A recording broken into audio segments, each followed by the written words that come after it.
کل جو عمران نیازی نے جو بدترین گفتگو کی ہے پاکستان کے ادارے کے بارے میں، اور سراج الدولہ کا نام لے کے اور میر جعفر کا نام لے کے ایک مثال جو دی ہے، اس سے زیادہ کبھی حرکت کوئی اور ہو نہیں سکتی۔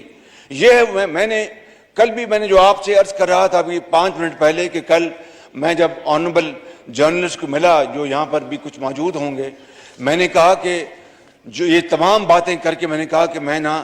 سازش کی بات کر رہا ہوں عمران خان کے حوالے سے، نہ کوئی اور بات کر رہا ہوں، شارٹ آف دیٹ آپ جو بھی کہہ لیں۔ لیکن کل جو انہوں نے خود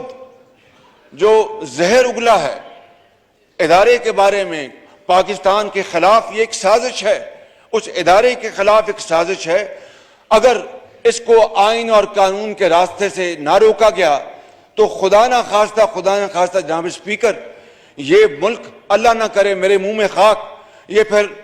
شام اور لیبیا کی ایک بدترین بھیانک تصویر بن جائے گا، جہاں پر آج شہروں کے شہر آج قبرستان کا وہ منظر دکھا رہے ہیں، لاکھوں لوگ وہاں پر مارے گئے اور وہاں پر تقسیم در تقسیم ہو چکی ہے۔ خدارا یہ خداداد ملک پاکستان، حضرت قائد اعظم کی عظیم تحریک اور لاکھوں مسلمانوں کی جو انہوں نے قربانیاں دی، ان کے خون کے بدلے یہ پاکستان مارز وجود میں آیا ہے۔ آج اگر آپ اقتدار میں نہیں ہیں، آپ تو لاڈلے تھے، آپ کو بچے کی طرح دودھ پلایا اس ادارے نے، آپ کو 3.5 سال انہوں نے، میں جناب اسپیکر آپ کی خدمت میں اور اس معزز ایوان کی خدمت میں عرض کرنا چاہتا ہوں، بلا خوف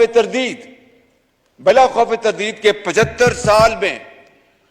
اس مقتدر ادارے نے پاکستان کی کسی حکومت، کسی وزیر اعظم کو اس طرح سپورٹ نہیں کیا